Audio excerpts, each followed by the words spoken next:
बिस्मिल्लाहिर्रहमानिर्रहीम, अस्सलाम वालेकुम। मैं हूं ईसा नकवी। आज मंगल 25 जून है। गुज़श्ता रोज पीर 24 जून को जब पूरे पाकिस्तान की नजरें सुप्रीम कोर्ट ऑफ पाकिस्तान पर लगी हुई थी, तमाम लोग सोशल मीडिया पर फॉलो कर रहे थे कि सुप्रीम कोर्ट ऑफ पाकिस्तान में मखसूस नशिस्तों का केस सुना जा रहा है। उस वक्त असल डेवलपमेंट जो है वो सुप्रीम कोर्ट से कुछ ही दूर है, इस्लामाबाद हाई कोर्ट की इमारत शारह दस्तूर पर, वहां पर हो रही थी। और वहां जो कुछ हुआ है वो अब आप ये कह सकते हैं कि मुस्लिम लीग नून के हलक में हड्डी जो है वो बड़े भरपूर तरीके से फंस चुकी है और चोक करना उसने शुरू कर दिया है। एक बुरी खबर आई गुज़श्ता रोज मुस्लिम लीग नवाज के लिए इस्लामाबाद हाई कोर्ट से, और तौहीन अदालत का नोटिस जिस माहौल में जारी किया गया वो एक आपके सामने रखेंगे और साकिब बशीर से पूछेंगे कि ये मामला जो फॉर्म 45 और 47 का है, किस तरीके से एक गले की हड्डी बन चुका है। ट्रिब्यूनल्स के हवाले से भाग भाग कर मुस्लिम लीग नून के इस्लामाबाद के कैंडिडेट्स ने फैसला लिया था इलेक्शन कमीशन ऑफ पाकिस्तान से, और बड़े जश्न मनाए जा रहे थे कि तारिक महमूद जहांगीरी की अदालत अब ट्रिब्यूनल जो है वो काम नहीं करेगा और अब हल्के महफूज हो गए इस्लामाबाद के तीनों हल्के। लेकिन गुज़श्ता रोज इस्लामाबाद हाई कोर्ट ने बिजलियां गिराई हैं मुस्लिम लीग नून पर। साकिब बशीर साहब, इस्लामाबाद वाले मामले पर वहां जो कुछ हुआ, और फिर हल्के तो मजीद भी अब खुल रहे हैं।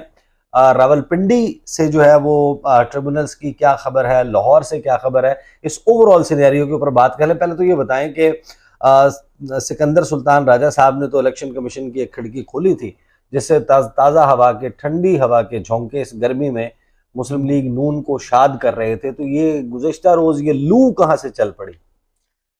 ये जो लू है वो इस्लामाबाद हाई कोर्ट से चली है। असल में जो इलेक्शन कमीशन है, बज़ाहिर ऐसे लगता है कि एक तासुर है कि इलेक्शन कमीशन भी शायद फॉर्म 45 जो है वो जिस तरह इस्लामाबाद के तीनों हलकों की बात की जाए तो शायद जो है वो उसका दिफा जो है वो करना आसान नहीं होगा। इसलिए ये एक सिनेरियो नज़र आ रहा था। और अचानक 27 मई को एक ऑर्डिनेंस जारी होता है जिस ऑर्डिनेंस में ये कहा गया था कि जो इलेक्शन कमीशन है, एक तो रिटायर्ड जज को ट्रिब्यूनल लगा सकता है और दूसरा कोई भी ट्रिब्यूनल एक्टिवली काम कर रहा है तो उसको तब्दील भी कर सकता है। अच्छा, दिलचस्प मामला यह है कि 27 मई को जब ये ऑर्डिनेंस आता है तो उसके एक आध दिन के बाद मुझे किसी ने बताया कि आपको पता है कि ये ऑर्डिनेंस क्यों आया है। मैंने कहा एक रूटीन का ऑर्डिनेंस होगा, उसमें अल्टीमेटली गवर्नमेंट चाह रही होगी कि हमारी चीजें जो है वो आसान हो। तो उन्होंने कहा नहीं, वो जो जस्टिस जहांगीरी हैं, जस्टिस तारिक महमूद जहांगीरी का इलेक्शन ट्रिब्यूनल है, वो जो बार बार फॉर्म 45 मांग रहे हैं, बार बार बयान हल्फी एफिडेविट मांग रहे हैं, बार बार ऑन द रिकॉर्ड आ गए तो फिर इनको हजम नहीं किया जाता। बार बार वो कह रहे हैं कि अगर किसी ने झूठा बयान हल्फी दिया, कोई फेक कोई डॉक्यूमेंट जमा करवाया तो फिर जेल भी जाना पड़ेगा। तो वो कह रहे हैं कि वो जो डर है ना, जो खौफ है, वो ये उस वजह से ऑर्डिनेंस आया है। और फिर हमने देखा कि वो अचानक 3 जो मुस्लिम लीग नून के एमएनए थे वो इलेक्शन कमीशन पहुंचे। आगे शायद इलेक्शन कमीशन भी इंतजार में था कि आए और कुछ किया जाए। चट मंगनी पट गया इधर दरख्वास्त आई, लग गई समात के लिए। एक समात हुई, दूसरी, तीसरी और चौथी समात पे ये 4-5 दिनों में उन्होंने जब वो काम कर दिया। और जब फैसला आया तो ये पता चला कि अभी समातें मुकम्मल नहीं हुई थी और नया ट्रिब्यूनल भी बना दिया गया था 7 जून। और वो ट्रिब्यूनल बना 10 जून को फैसला आता है, और 10 जून को जब फैसला आ चुका होता है तो पता चलता है कि 7 जून को ही ट्रिब्यूनल बना चुके थे, तो ट्रिब्यूनल तब्दील भी कर दिया था। तो उस जो फैसला था इलेक्शन कमीशन का 10 जून का, उसको इस्लामाबाद हाई कोर्ट में एक तो चैलेंज किया गया था।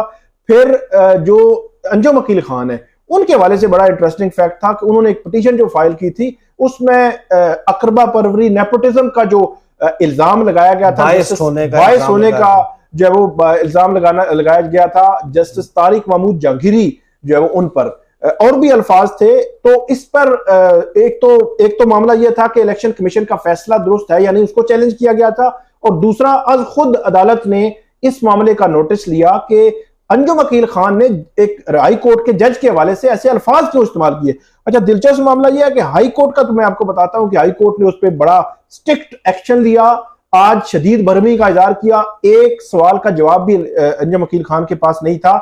लेकिन दूसरी तरफ इलेक्शन कमीशन की हालत यह है कि उसने उस पिटीशन पर लिखे हुए उस जो मेरा ख्याल पैराग्राफ एफ है और एच है, उसको देखने की जहमत भी नहीं की। जो वकील थे फैसल चौधरी, उन्होंने मुझे बताया कि हमने पॉइंट आउट भी किया इलेक्शन कमीशन के सामने, लेकिन इलेक्शन कमीशन ने ना आओ देखा, मतलब उसने 10 जून को फैसला सुना दिया और ट्रांसफर कर दिया, जो ट्रिब्यूनल है उसको तब्दील कर दिया।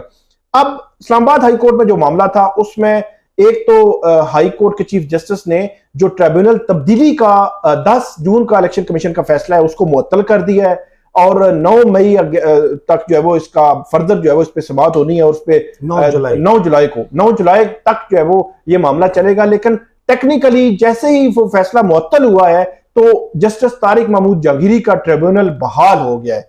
तो जस्टिस तारिक महमूद जहांगीरी वो 9 जुलाई तक जो है वो काम करेगा, और नया ऑर्डिनेंस आने के बाद भी ये प्रोविजन नहीं तब्दील की गई कि जो भी ट्रिब्यूनल होता है अगर उसको माजी में भी तब्दील किया जाता है तो ट्रिब्यूनल नए सिरे से अपनी कार्रवाई शुरू नहीं करता।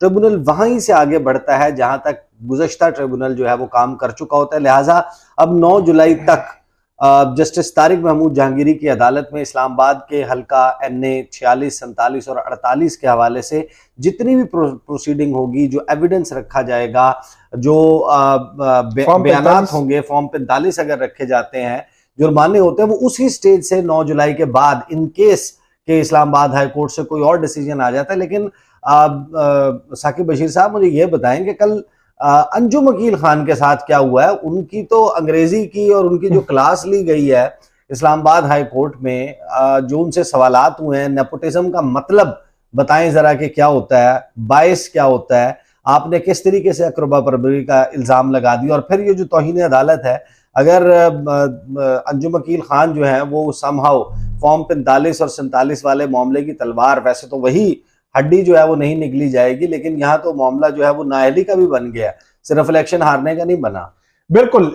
इसमें एक चीज मैं ऐड कर दूं कि वो जो प्रीवियस ट्रिब्यूनल है जस्टिस जहांगीरी वाला, वो 30 मई से अब ऑनवर्ड आगे जो है वो समातें आगे बढ़ाएगा। 30 मई की स्टेज ये थी कि तीनों हलकों में आखिरी तकरीबन वार्निंग दी हुई है तीनों MNAs को ट्रिब्यूनल ने कि आप फॉर्म 45 लेके आए। तो इसमें दिलचस्प मामला यह भी होगा कि अगर 9 जुलाई से पहले अदालत उनको ये कहती है कि फॉर्म 45 लेके आए, और वो ले आते हैं और वो रिकॉर्ड पे आ जाते हैं, तो उसमें कोई तब्दीली भी फिर नहीं हो सकेगी। फिर नेक्स्ट जो भी ट्रिब्यूनल आता है ये काम जारी रखता है कि या रिटायर्ड का जो ट्रिब्यूनल होता है वो इससे आगे पीछे नहीं हो सकेंगे। फिर एक और बात है कि जो अली बुखारी वाला हल्का है, उस हल्के के जो उनके फॉर्म 45 थे, मुस्तफा नवाज खोकर के फॉर्म 45 थे या इलेक्शन कमीशन के फॉर्म 45 थे, वो भी आपस में मैच जो है वो नहीं कर सके थे एक दफा जब उनको खोला गया। तो वो भी एक इंटरेस्टिंग फैक्ट है, जो मेरा ख्याल है जो फॉर्म 45 से भाग रहे थे अब दोबारा फॉर्म 45 उनको पेश करने पड़ेंगे। अच्छा, लोग कंफ्यूज ना कर जाएं, इनके मैच कर गए थे आपस में, इनके इलेक्शन कमीशन के साथ मैच नहीं किए थे।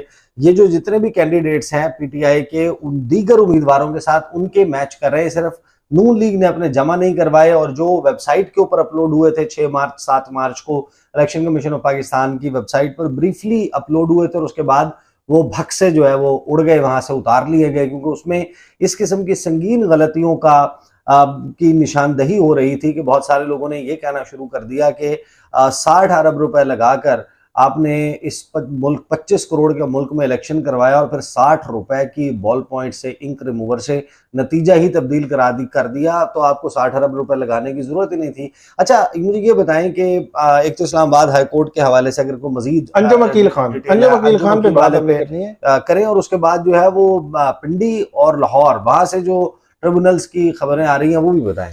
अच्छा, अंजुम अकील खान जो है उन्होंने आज इन पर्सन पेश हुए, और पहले तो उनके साथ जो वकील थे उन्होंने बात करने की कोशिश की, लेकिन चीफ जस्टिस आमिर फारूक ने शदीद भरमी का इजहार किया और उनको कहा कि आपको बुलाया है, आपने ही जवाब देना है। पहले तो उन्होंने कहा कि सॉरी करते हैं, माजरत, इस तरह की बात। उन्होंने कहा माजरत नहीं है, आप खोलें, आप पढ़े वो जो पैराग्राफ H और जो F है इसको पढ़े। तो वो उनसे पढ़ा नहीं जा रहा था, तो बड़ा उस पर भी उन्होंने भरमी का इजहार किया कि ये आपने कैसे कह दिया कि अकरबा परवरी वो जज कर रहा है। और फिर उन्होंने कहा कि आपको आता पढ़ना नहीं आ रहा, तो आपने कानून साजी करनी है, आप पार्लियामेंट में है, तो आप कैसे ये सारा कुछ जो है वो चल रहा है या हो सकता है।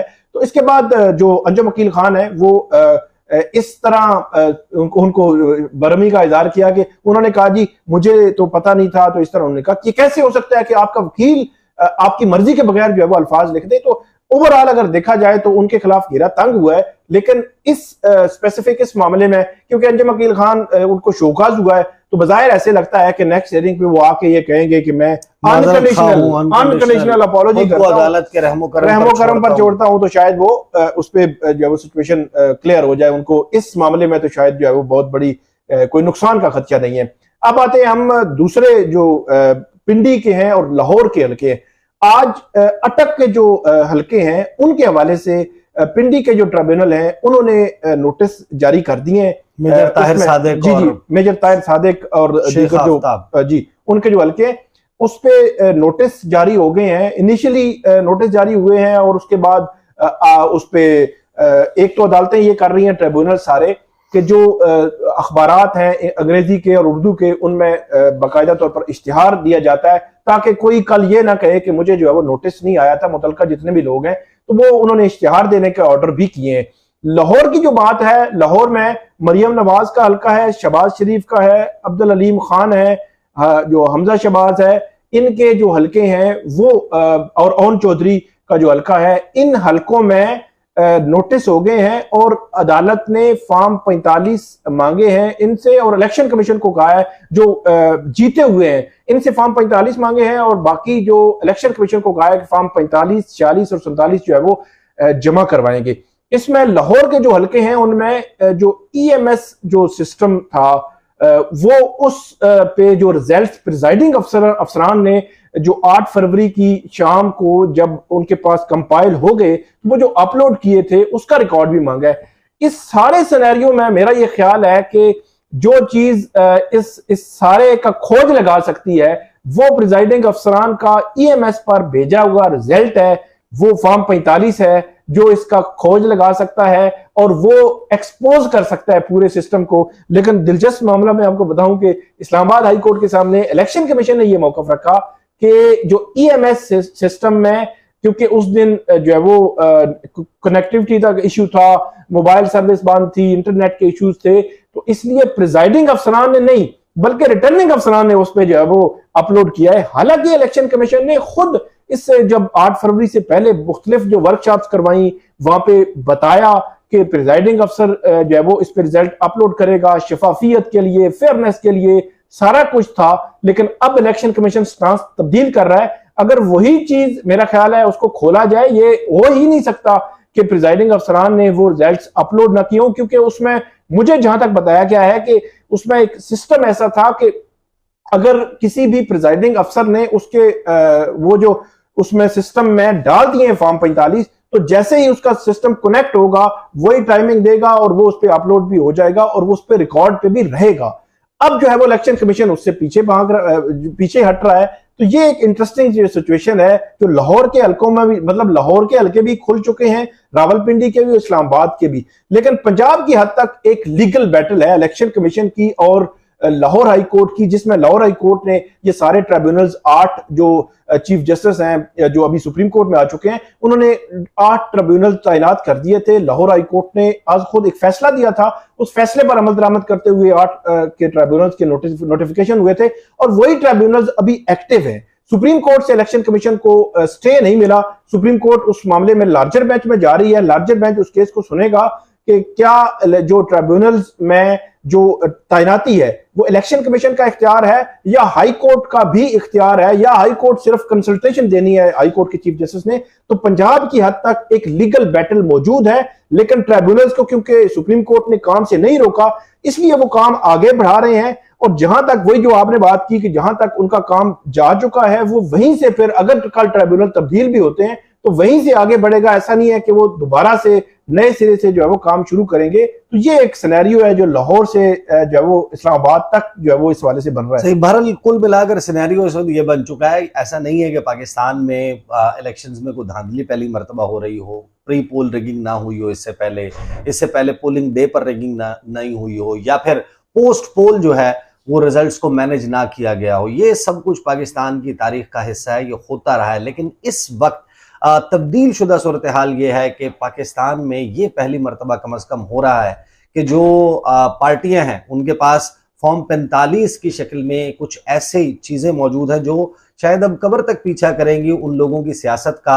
जिनके ऊपर ये ठप्पा लग चुका है कि ये फॉर्म 47 के जरिए हुकूमत कायम किए हुए हैं। पाकिस्तान तहरीक इंसाफ को अदालतों से रिलीफ मिले या ना मिले, लेकिन मीडिया के डोमेन में और सोशल मीडिया पर उन्होंने इसको इतना स्मार्टली प्ले किया है कि अब शायद मुस्लिम लीग नून के लोग हैं उनके खुद भी आने वाले वक्तों में वो अपनी सफाइयां देते हुए नजर आएंगे, टेलीविजन टॉक शोज के ऊपर बैठकर सफाइयां देंगे। और फिर आपको पता है कि पाकिस्तान में मौरूसी सियासत का भी बड़ा कल्चर है, तो जब इनके बच्चे भी होंगे तो इनके मुखालिफिन इनके ऊपर ये नारे लगाया करेंगे। और गले की हड्डी ये इस तरीके से बन गया है कि तहरीक इंसाफ ये कहती है कि महार शराफत से हारी हुई है मरियम नवाज, डॉक्टर यास्मीन राशिद से हारे हुए हैं मियां मोहम्मद नवाज शरीफ, ना शहबाज शरीफ की अपनी सीट है, ना वजीर दिफा ख्वाजा आसिफ की अपनी सीट है। ये सारे के सारे फॉर्म 47 पर है और इनके पास दिखाने के लिए, कसम उठाने के लिए, हल्फ लेने के लिए भी हौसला नजर नहीं आता। तहरीक इंसाफ वाले जहां खड़े होते हैं वो कहते हैं हमें फलां मस्जिद में ले जाओ, कुरान हमारे सामने ले आओ, हम हल्फ दे देते हैं। मुस्लिम लीग नून इस जेस्चर को भी मैच नहीं कर रही, जिससे उनके हवाले से शकूक व शुबात जो ऑलरेडी है वो मजीद बढ़ रहे हैं। अब तक के लिए इतना ही। मुझे और साकिब बशीर को इजाजत दीजिए। अल्लाह हाफिज।